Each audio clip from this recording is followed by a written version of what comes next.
And who was killed in Saturday's shooting near the White House has been identified as 21-year-old Nazir Best from Maryland. Best allegedly encountered Secret Service at least twice last year and had a history of mental health issues. He also told authorities that he was Jesus Christ and he wanted to get arrested.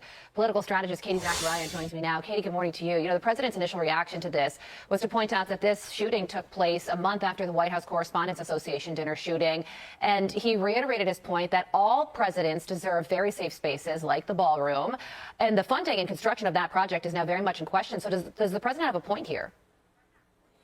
Absolutely, the president has a point. Look, within 1 month, we have a two times gunman trying to attempt to take President Trump's life. And this is historic, right? He's bringing crime down across the country. We're at 126-year lows, particularly in D.C. It's the safest it's ever been. Yet President Trump, the attempts on the president's life are absolutely historic. And so this ballroom has to be built, not just for President Trump, but for every single future president. As this type of leftist extremism is not being dealt with, we need to make sure the President Trump is safe and every president is safe after him, Carly. Well, this particular gunman, Best, was known to Secret Service and he had a criminal record. Do you view this as an incident that should have been prevented? Well, look, with the White House security complex, thank goodness the Secret Service neutralized him before he even had an opportunity to get any closer.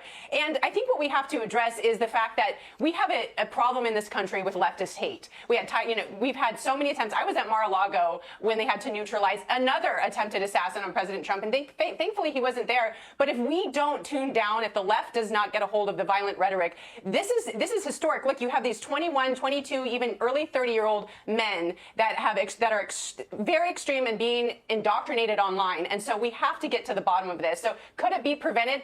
I think that we need to take a hard look at what's driving the extremism. And a lot of that, Stephen Colbert, Jimmy Kimmel, this violent rhetoric just seems to be continue going, although Colbert was held accountable finally. Yeah, you know, Kate, that's a great point. And if you could dive into it a little further, because clearly there is a real issue when it comes to young men and this mental rot that's taking place that's leading to extreme violence among young men in America right now. Why do you think that's happening and how do we prevent this?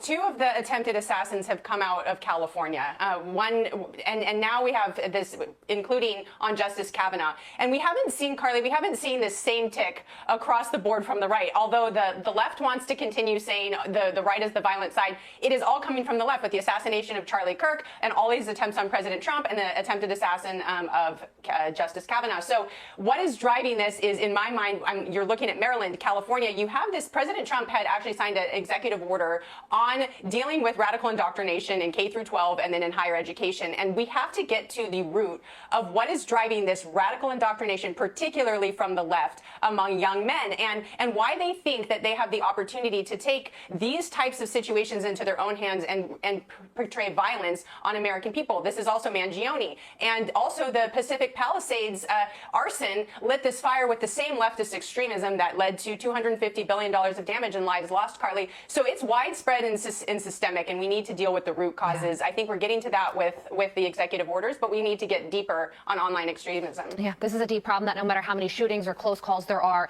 it remains unsolved, which should be of utmost concern to all of us. Katie, thank you so much for joining us this morning.